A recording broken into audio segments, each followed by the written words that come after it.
Good day, everyone. Now, let's proceed to problem number 2.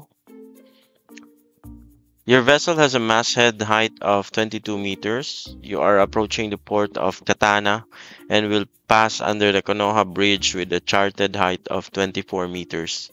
You require a minimum clearance of 3 meters under the bridge. The mean high water spring at the port of Katana is 7 meters. The question: what tide height is necessary to safely pass under the bridge with the desired clearance? Okay, so before we start answering yung problem number 2 na ito, I request you to review yung previous video with regards to the chart datum, the charted height, kung saan mini-measure yon so that you can fully understand kung paano natin isosolve yung problem na ito. Alright? So let's proceed sa answer natin. Here we can see na kailangan pa rin natin yung height of tide necessary. So ilang meters dapat yung height of tide para makapass tayo sa bridge ng 3 meters. So let's start to solve this. Paano siya i-solve? Let's put a diagram. No? Magdo-drawing tayo para mas clear. Pero ganito lang yung solution niya before the diagram. So kailangan natin makuha yung overall or the maximum height possible. No, paano natin kunin yun is the charted height of the bridge.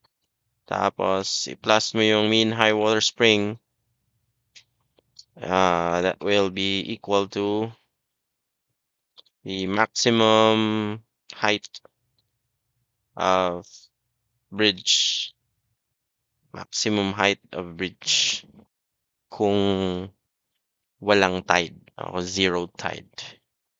And then, yung desired clearance mo, desired clearance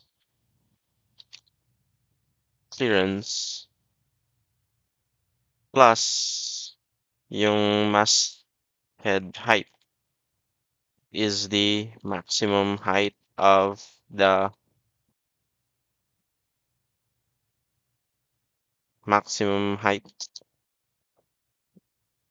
vessel, maximum height clearance of the vessel.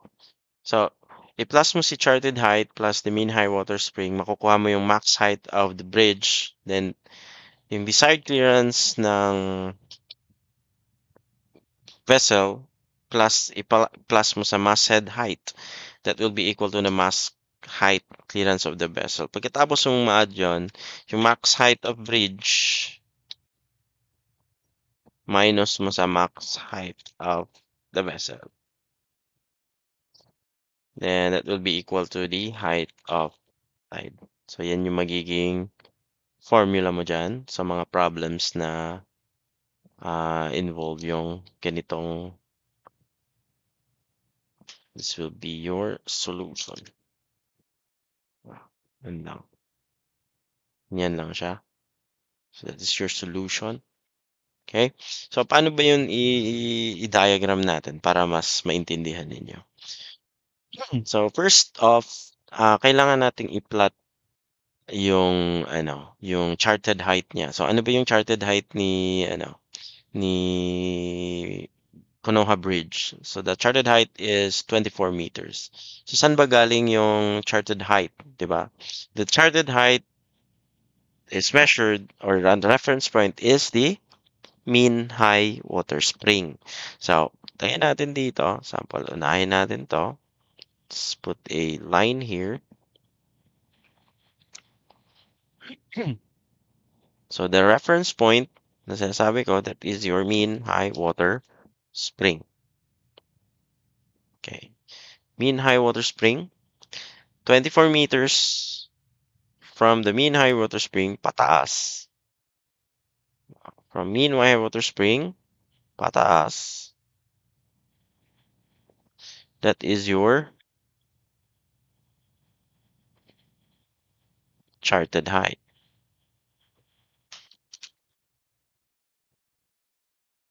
Ilan yun? That is 24 meters.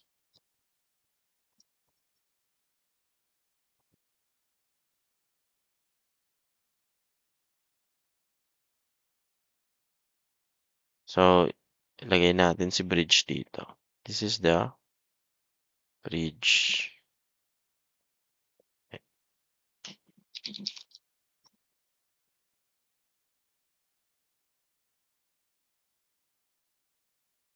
Yan yung magiging bridge mo ngayon. So, from mean high water spring, papunta sa chart datum. Chart datum naman. Chart datum. Kasi doon naman galing yung ano, 'di ba? Doon sa chart datum nanggagaling lahat ng tide. The reference point of all tides is chart datum. So makikita natin dito, example, ito si chart datum.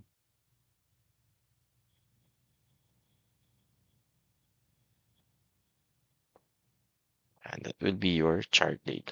So from the chart datum papuntang mean high water spring, ilan 'yon?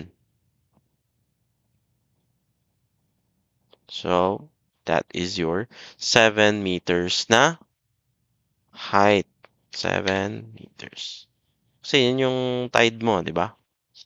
Chart datum to mean high water, that is 7 meters. So ito yung height of tide mo dyan sa mean high water spring. But the question here is what is the height of tide para makapass ka ng 3-meter clearance. So hindi pa natin alam nasaan yung sea level dito. Ang alam lang natin is the maximum height ng clearance. Ng clearance ng height ng bridge dito. Right? So yung 24 meters from mean high water papunta dun sa bridge, it's during mean high water, meaning mean high water. So, meaning high tide yon. 24 meters yung clearance ng bridge na to galing dito sa mean high water spring. Okay? So, bakit ba kailangan natin yung chart datum? So that we can have the maximum height ng bridge kung walang tide. Okay? Kung zero ang tide. So, kung zero ang tide, the maximum height would be itong charted height plus yung mean high water spring. Ang total nun is 24 plus 7 equals 31 meters. Okay? Ito yung 31 meters na yon. Ito yon, 31 meters. So, kung walang tide, 31 meters yung clearance dyan. Okay? So, ngayon, ilagay natin yung barko mo. So your vessel requires a 3 meters na clearance under the bridge. So saan yung 3 meters na yon?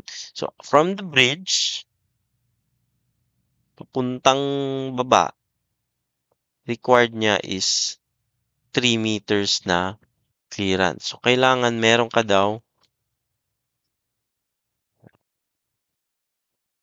3 meters dito. So 3 meters. So, dito yung magiging barko mo, 3 meters clearance. Diba? 3 meter clearance. Plus, yung height daw ng masthead mo is 22 meters. So, what is the 22 meters? So, yung 22 meters na yan is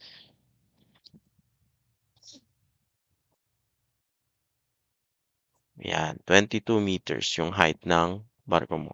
So, ito yung sea level. So, from here, papunta dun sa masthead nung, ito yung barko mo. So, papunta sa masthead, ito daw is 22 meters. So, lagay natin siya dito. Hindi pa natin alam kung nasan yung tubig dyan. So, kung i-total natin, yung required na makukuha mo dito sa maximum height is, ilan? 22 plus 3 is 25 meters. Alright? So, 25 meters to and 31 meters yung total. Okay? So, ilan to ngayon? Yung naiiwan. So, here, dito na, ito pala. Ilan to ngayon? So, yung barko mo is lumulutang dito sa tubig na to. Let's put a brush here para maklaro. Ito na ngayon magiging sea level mo. So, this is your sea level. So, ilan ito? papunta dyan sa chart datum. So, that is your height of tide. So, ilan yan ngayon? So, alam mo na yung barko mo will occupy 25 meters of height. Ayan, 25 meters. And then, ang alam mo na pag walang tubig, ay walang tide, ang maximum clearance ng bridge papunta sa chart datum is 31 meters. Okay? Yung 31 meters, babawasan mo ngayon ng height na ma-occupy mo pag nilagay mo na yung barko dyan, which is the 25 meters. So, ilan yung matitira? So, 31 minus the 25 meters, ang maiiwan dyan is the 6 meters. So, ito yung 6 meters na to from the chart datum papunta sa sea level. Okay? Chart datum to papuntang sea level, that is your height of tide. So, ang sagot pala dito is 6 meters. Right? So, I hope nakuha nyo ang explanation. If ever meron pa kayong tanong, you can ask me para sa clarification.